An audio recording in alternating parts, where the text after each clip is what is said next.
Looking at the worksheet solutions for Chapter 9, we have two problems here. The first one, the competition springboard, otherwise known as a diving board, of length L equals 4.87 meters long, has a mass of the board equals 10.5 kilograms. The back end of the springboard is held in a fixed position, and the fulcrum, which is the second support, is located 1.83 meters from the fixed end of the springboard. Now, in reality, you have an adjustable fulcrum, and the divers will adjust that based on their preference for the feel. Anyway, if the center of the mass of the springboard is at 1/3 of the length from the back end of the fixed end of the springboard, then what are the forces at the fulcrum and the fixed end of the springboard when a 48.2 kilogram diver stands at the far end of the springboard? So the first question you have to ask yourself is, what's the concept involved? Now, in this problem, the diver is standing. So there is no motion, which means the acceleration is zero, and the angular acceleration is zero. That makes it an equilibrium problem. So our first thing is it's an equilibrium problem. And that gives us two conditions. The sum of the force vectors equals zero, and the sum of the torque vectors equals zero. Sum of the force vectors equals zero is equivalent to acceleration vector equals zero. Sum of the torque vectors equals zero is equivalent to the angular acceleration vector is equal to zero. Okay, so the first question, well, after that, I guess, second question, what is the object you'll be evaluating? If you're doing an equilibrium problem, you do need to have an object, right? Anytime you use Newton's second law, you need an object you're going to apply it to. And so in this case, you look at it and you could say, well, the diver. Well, the forces, the support force and the force at the end, well, the fulcrum and the force at the end, those don't apply to the diver, they apply to the board. So the object has to be the springboard.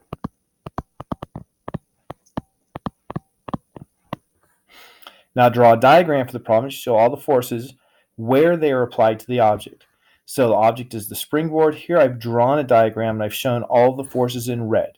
I've got my distances there in orange. And so I've got that drawn. And sum the torques about the fixed end of the springboard to find the force applied at the fulcrum. Now you might ask, why is it about the fixed end? Well, the answer, of course, is to make it easy. That's always why we do it. And easier probably a better term. If I sum the force, I'm going to call this point A. If I sum the torques, about that point, then my force at the end will make no torque, because torque, remember torque, the equation torque is a vector, is R cross F, where R is the vector that goes from where I'm summing the torque to where the force acts. So I'm actually going to draw R for each of my cases here. So for the first force, R is 0. You can't draw that. For the second one, that's R for the center mass of the board. Then I have, this is R for the fulcrum. And this here is R for the diver. They're all going from the place on some of the torques out to where the force acts. And remember, the magnitude of the torque, so magnitude is indicated with the absolute value sign, is radius times force times the, now remember, cross product is the perpendicular parts, so that makes it sine of the angle between the radius and the force. Now, all of my forces are vertical, all of my radii are horizontal, so that means theta is 9 degrees for all of my cases here. Sine of 9 degrees is 1. So for all of my cases, I'm going to have just RF times 1. So let's do the work. Sum of the torques about A equals, and for maybe the next to last time this year, I will put the radius to the first force, which is 0, times force end. My next one is a distance of our board, which is 1.62 meters, or L over 3, So I'm going to put 1.6, and I'll put one more digit there, 1.623 meters. And that force is the mass of the board times G. Now I have to determine, is this a positive or a negative torque? Well, using my right hand rule, if I make my index finger point to the right here, and then I orient my hand so my fingers can point down, my thumb points into the screen, and so that's the direction of the torque. And that direction would be, if X is horizontal, that would be minus Y. So minus, I'm just summing the torques in the Y direction. Now the next one, notice the force is up. So if I keep my index finger to the right and orient my hand so my fingers can point up, that's going to be a positive. And that distance is 1.83 meters. And that's the unknown force of the fulcrum.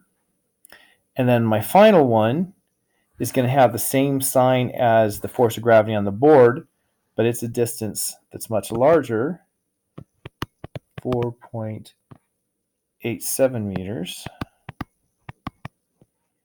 times mass of the diver times G. And the sum of all those torques is equal to 0. So mass of the board we know to be 10.5 kilograms, and of course that's times G times 9.80 meters per second squared. And mass of the diver we know to be 48.2 kilograms, and again times G times 9.80 meters per second squared. So we have numbers for everything in here except the force of friction. So to solve this for the force of friction, I am going to add the two negative terms to both sides of the equal sign, which fundamentally simply moves them to the other side of the equal sign and makes them positive over there. And so I'm going to have 1.83 meters times the force of the fulcrum is equal to, now if I multiply these through, which of course I didn't take the time to do before, 1.623 times the mass of the board times 9.8 is equal to 167.04 newtons times meters, and then 48.2 times 4.87, I did start to say it right, times 9.8 is equal to 2300.39 Newton meters. Notice how many sig figs do I actually have here? I have 3 sig figs. I'm keeping a lot more. When I do this problem, this one here is only good to the tens, and so my actual answer when I add those two is good to the tens. Divide everything by 1.83 meters. Notice my meters are going to cancel. Going to be left with newtons. And I have force of friction equals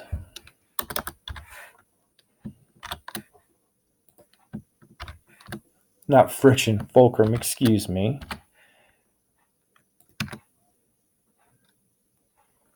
And I gotta check my numbers because something here doesn't add up. 48.2 times 4.87 times 9.8. And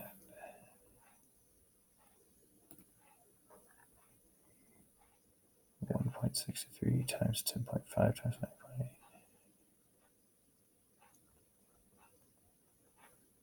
Oh.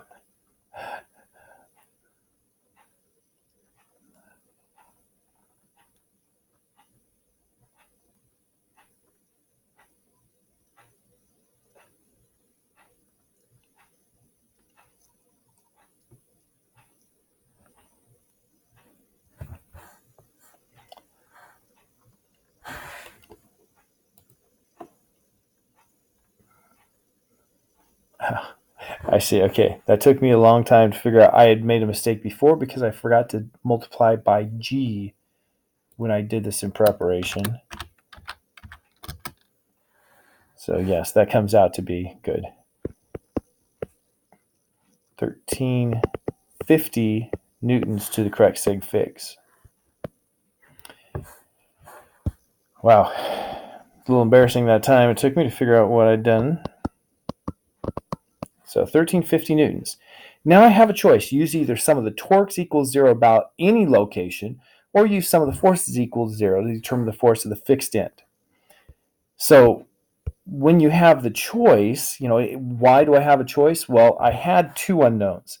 When I had two unknowns, I chose to do the sum of the torques first, because then I could choose my location to sum of the torques to make one of the torques disappear from my equation. But now that I found that, I only have one unknown, and it's going to be easiest to do sum of the forces in the vertical direction. So let's just call this the y direction. And so that's going to be, the way I have it drawn, force E plus force fulcrum minus force gravity board minus force gravity the diver equals 0. So solving that for the force of the end, so force of the gravity of the board plus force of gravity of the diver minus force of the fulcrum. And then you just put in your numbers, which is going to be,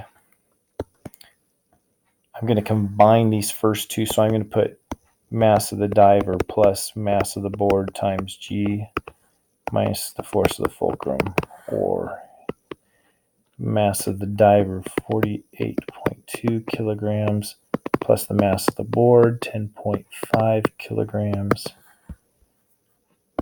times 9.80 meters per second squared minus the force we just found, 1350 newtons. And there's a reasonable chance I forgot G the last. Nope, I didn't forget G the last time. That's good. I'm still going to double check my numbers. That plus that times G divided by, nope, not divided by anything, minus the number we just found. And I have minus 773 newtons. Now, do I really have 773? Nope, because this number was only good to that place.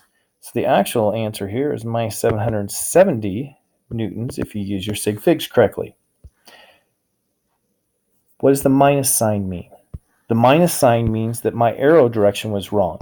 This force in the end is not pushing up, it's pulling it down, which, if you think about it, makes total sense, because the diver out here would make the whole apparatus rotate like that. Now, the force of the board is working to make it rotate like that, but it's not creating a very big torque. So I need a downward force out here to create a counter torque to the torque of the diver at the end so it doesn't rotate. So my answer is the force at the end of the springboard is, and I'm just going to put 770 newtons. I'm not going to put the minus sign because the minus sign was telling me the direction, and I didn't have any specification of direction here. Well, I'll put minus because we usually consider it positive. But it's not an important aspect for this problem because I didn't ask about direction. All right, problem number 2. A 25 kilogram flagpole has a height of 3.50 meters. That means it's 3.50 meters above ground level. The flagpole is buried an additional 0.85 meters below the ground. When the wind blows, it creates a horizontal force of 13.5 newtons. If we treat the ground as applying two forces on the pole, one that's horizontal to ground level and one with both vertical and horizontal components at the bottom of the pole, then what are these two forces when the wind is blowing?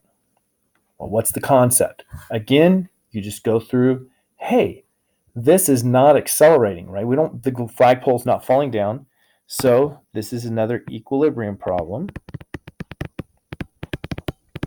which once again means that both the sum of the force vectors is equal to 0 and the sum of the torque vectors is equal to 0. The object I'm going to be evaluating, well, what object do the forces at the ground and at the bottom of the pole and the flag all act on? They all act on the flagpole, so it's the flagpole. Draw a diagram. So my flagpole. first, here's ground level. Here's my flagpole. So it extends down below the ground level. A D equals 0.85 meters. Look, only 2 sig figs. And it extends above ground level. A height equals 3.50 meters. We have on here a flag. And that flag, when the wind blows, causes a force of 13.5 newtons. And then it says to treat the forces at the ground level. And so let's just consider pivoting about this point. That flag is going to try to make it rotate this way. So I need the ground to try to make it rotate opposite direction so that it won't fall, which means that the ground is applying force bottom in the x direction. Let's specify carefully x and y directions. Force at the bottom in the x direction is that direction. Now we have gravity that's acting downward, so we have a force of gravity that's downward, so we must have a force bottom y that's pointing up. And then we need to figure out what's going on at the midpoint. Now at the midpoint, you know that if I had all the forces to the right, the whole flagpole would be accelerating to the right. So the ground must be applying a force ground that's to the left. Now it says sum the torques about the bottom of the flagpole to find the force applied at ground level. So once again, I had 2 unknown forces. Well, 2 unknown, although I've written it as 3. I've written it as 3 because I broke FB into its x and y components. But I'm summing the torques about here, call that A again, just to make my life clear. So if I sum the torques about A, then the perpendicular distance from A to where force BY acts and from A to where force BX, they're both 0. So when I sum my torques, I have 0 times force BX plus 0 times force BY. Now for force G, I have to use the right-hand rule. This time I'm going to do it the other way. That is, I'm just going to say, hey, force G would make it rotate that direction about A. That's counterclockwise, which is by definition positive. It's in the positive Z direction, the way I have X and Y now defined. So I'm summing the torques in the Z direction. And so that's a positive. That distance is 0.85 meters. And whatever force of the ground is, that's what we're looking for. And then finally, my last force, the force of the wind, notice that's a distance of 3.5 plus 0.85. So that's 4.35 meters. So I have 4.35 meters times that force of 13.5 newtons. This is all equal to 0, but I need to put a sign here. Is that a positive or negative torque? Well, it's going to make it go clockwise, and clockwise is negative. So I know everything in here except for force of gravity. So I will once again move this to the other side of the equation, which just makes it positive. And I have 0.8, that's an 8.85 meters times the force of the ground. Ground was a bad choice because that sure as life looks like force gravity, huh? Force G and force G. Let's call this, can't call it, force G-R-O-U-N-D. G-R-O-U-N-D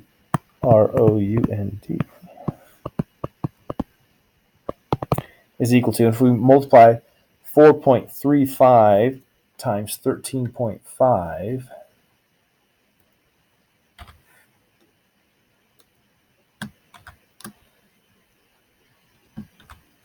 oops. It's always good to double check your math or triple check it. You saw I made a mistake in the past.